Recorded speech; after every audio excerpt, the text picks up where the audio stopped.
വാർത്ത. ആലുവ മണപ്പുറത്ത് ഗുണ്ടാ വിളയാട്ടം, പോലീസുകാരന് മർദ്ദനമേറ്റു. മദ്യപിച്ച് ബഹളമുണ്ടാക്കാൻ ശ്രമിച്ചയാളെ തടയാൻ ശ്രമിച്ച രഞ്ജിത്ത് എന്ന പോലീസുകാരനാണ് മർദ്ദനമേറ്റത്. വിഷ്ണു സുരേഷ് കൊച്ചിയിൽ നിന്ന് ചേരുകയാണ്. വിഷ്ണു, ഏത് സാഹചര്യത്തിലാണ് ഇത്തരത്തിലൊരു പ്രശ്നം അവിടെ ഉണ്ടായത്? ഗുണ്ടകൾ ഇങ്ങനെ വിളയാട്ടം നടത്തുന്നത് പോലീസുകാർക്ക് പോലും തടയാൻ പറ്റാത്തൊരവസ്ഥയിലേക്ക് എങ്ങനെയാണ് ഇത് കടക്കുന്നത്?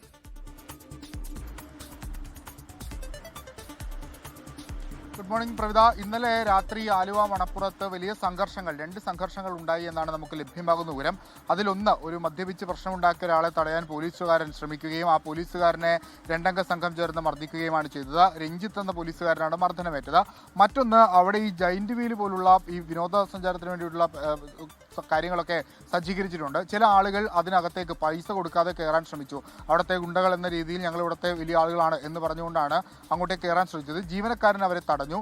ഈ ജീവനക്കാരെയും അവർ മർദ്ദിച്ചു. അങ്ങനെ ഈ മണപ്പുറത്ത് തന്നെ വിവിധ ഇടങ്ങളിലായി 2 മർദ്ദനമാണ് ഉണ്ടായത്. അതിന്റെ ദൃശ്യങ്ങളൊക്കെ അല്പസമയത്തിനകം തന്നെ പുറത്തു വരുമെന്നാണ് പ്രതീക്ഷിക്കുന്നത്. പോലീസുകാരനെ മർദ്ദിച്ചതുമായി ബന്ധപ്പെട്ട് 2 പേർക്കെതിരെ കേസെടുക്കുകയും 2 പേരെ കസ്റ്റഡിയിലെടുക്കുകയും ചെയ്തിട്ടുണ്ട്. പ്രവിത, ലോകത്തെവിടെയായാലും ഏത് സമയത്തും 24 വാർത്തകളും ഓഗ്മെന്റഡ് റിയാലിറ്റി പാക്കേജുകളും എക്സ്പ്ലെയിനറുകളും വിശദമായി കാണാൻ ഞങ്ങളുടെ യൂട്യൂബ് ചാനൽ നിങ്ങൾക്ക് സബ്സ്ക്രൈബ് ചെയ്യാം.